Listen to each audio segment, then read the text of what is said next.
Hey, today I will be talking about the myth of the Egyptian god Osiris. Sometimes in my videos I talk a little bit about Egypt and Egyptian culture and religion, and as many other people, I also find it very interesting. So to start easy, let us begin with Osiris, as he was one of the most important gods of Egypt, and he played a double role as god of fertility and life, and as god of death and resurrection. But let's start from the beginning.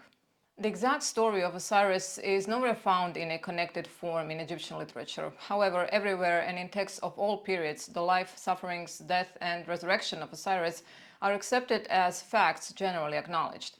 Greek writers have preserved in their works traditions concerning Osiris, and to Plutarch, who was a Greek biographer, author, and philosopher, it is owed an important version of this legend which was current in his day and was in his time already a couple of thousand years old. So according to Plutarch, the goddess Rhea, or Nut in Egyptian mythology, the wife of Helios or Ra, was beloved by Kronos or Keb. When Helios discovered the intrigue, he cursed his wife and declared that she will not deliver her child in any month or any year. But then the god Hermes, who also loved Rhea, played the tables with Selene and won from her the 17th part of each day of the year, which added together made 5 whole days. These he joined to the 360 days of which the year then consisted. Upon the first of these 5 days Osiris was brought forth, on the second Horus, Set on the third, Isis on the fourth, and Nephthys on the fifth. These days are December 27th, 28th, 29th, 30th, and lastly December 31st. Interesting fact to some may be that the first, third, and fifth of these days were considered unlucky by the Egyptians. Some other writers call all 5 days demon days, days of no season and outside of the normal year. At the moment of birth of Osiris, a voice was heard to proclaim that the Lord of creation was born. In time, Osiris became king of Egypt and devoted himself to civilizing his subjects and taught them the craft of agriculture, and he established a code of laws, as well as instructed people how to worship gods. Having made Egypt flourishing and peaceful, he set out to instruct other nations of the world. During his absence, his wife, who was also his sister, Isis, ruled the country well. It was said that Osiris and Isis were in love with each other even in the womb. Isis was also very important to the Egyptians as she had many different powers, and by the Roman period she was believed to control the power of fate itself. Because she was a very good protector of the state, Typhon or Set, the evil one, could do no harm to the realm of Osiris. When Osiris came back, Typhon plotted with 72 comrades and with Aso, the queen of Ethiopia, to slay him, and secretly got the measure of the body of Osiris and had a flawless chest be prepared, which was brought into his banqueting hall when Osiris was present with the other guests. By a trickery and cunning plan, Osiris was induced to lie down in the chest, which was immediately closed by Typhon and his conspirators, who then carried the chest to the river and sent it on its way to the sea through the Tanaitic mouth of the Nile. And for this reason, this mouth of Nile was held in the utmost abomination by the Egyptians and was never mentioned except with aversion. Now these things happened on the 17th day of the month Hathor or Ather, when the sun passes through Scorpio. And in the calendar in the 4th Salir papyrus, this day is marked triply unlucky. This is the 3rd month of the ancient Egyptian and Coptic calendars, and on a common year this day corresponds to November 13th of the Julian calendar and November 26th of the Gregorian calendar. Osiris was either in the 28th year of his reign or of his age. The first to know what had happened were the Pans and the Satyrs who lived in the region around Akhmim, also known by Greeks as Panopolis.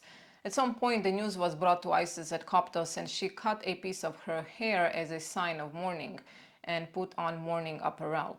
In deep grief she set out to find her husband's body, and in the course of her wandering she discovered that Osiris had been united with her sister Nephthys through ignorance in the belief she was Isis. The two of them had a child, but Nephthys hid it because of her fear of Typhon. So Isis sought to find the child, and when the child was found, with the help of the dogs who led Isis to it, it was brought up and he became her guardian and attendant, receiving the name Anubis. And it is said he protects the gods just as dogs protect men. Anubis is also deity of cemeteries, protector of the graves, and guide to the underworld. Soon after that, Isis learned that the chest had been carried by the sea to Byblos, where it had been gently laid by the waves among the branches of a great tamarisk tree, which had grown to a magnificent size and had enclosed the chest with its trunk. The king of the country, admiring the tree, cut it down and made a pillar for the roof of his palace of that part which contained the body of Osiris. When Isis heard of this, she went to the palace, gained admittance through the report of the royal maidens, and after some time she was made nurse of one of the king's and queen's sons. Instead of the nursing the child in the ordinary way, Isis gave him her finger to suck, and each night she put him into the fire to consume his mortal parts. She would then turn into a swallow and flit about the pillar, crying over her fate. But one time Queen saw her son in flames and cried out, and thus deprived him of immortality. Then Isis told the queen her story and asked for the pillar which supported the roof. She cut it open and took her husband's body, wrapping the pillar in fine linen, and anointed it with oil and restored it to the queen. That night Isis' cries were so strong that one of the royal children died of fright.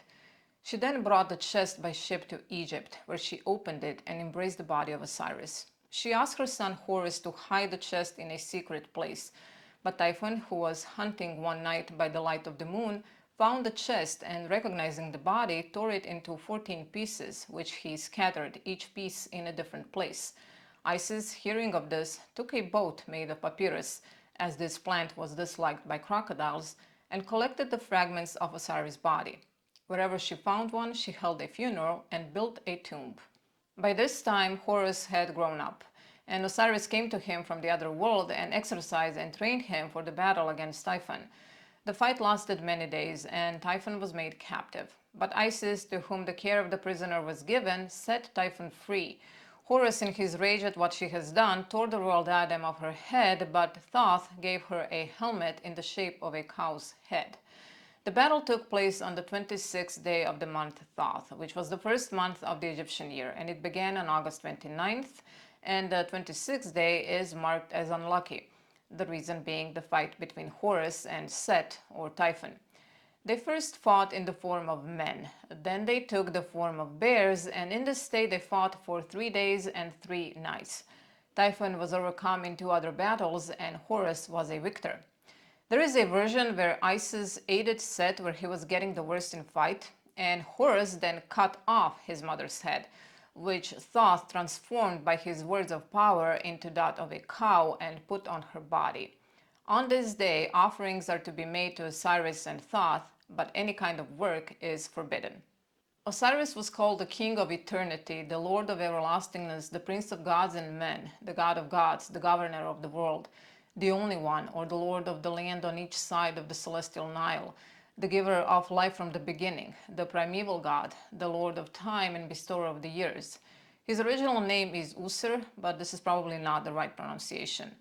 Osiris is known as the 5th zodiac sign, takes place from March 1st to March 10th and from November 27th to December 18th.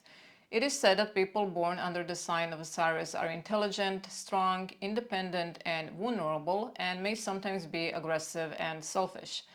Planets associated with Osiris are Saturn and some say Venus, as it is called the phoenix bird or the heron bird, and it may be linked with Osiris, but I have read somewhere that Venus is associated with his son Horus. Stars of Orion constellation are also associated with Osiris. His colors are green and black. His flower is a red lotus, often used in funerary rites and rituals. His elements are water and earth, and his crystals are malachite, green aventurine, and bloodstone, and some also say carnelian. Egyptians believed in life after death, and that is for certain, and doctrine of eternal existence is the leading feature of their religion and is enunciated with the greatest clearness in all periods. It is also quite certain that the belief in immortality among the Egyptians is one of the oldest of their religious beliefs. The attainment of a renewal of life in the other world was the aim and the object of every Egyptian believer. To this end, all the religious literature of Egypt was composed. While there is written evidence of the Egyptian belief in eternal life, nowhere is it told that man's physical body will rise again. Actually, what prevailed is the idea that the body lay in the earth while the soul or spirit lived in heaven. But there is also no doubt that Egyptians firmly believed that besides the soul, there was some other element of the man that would rise again. The preservation of the physical body was in some way connected with the life in the world to come, and its existence was necessary to ensure eternal life. Otherwise, the prayers recited to this end would have been futile, and the custom of mummifying the dead would have had no meaning.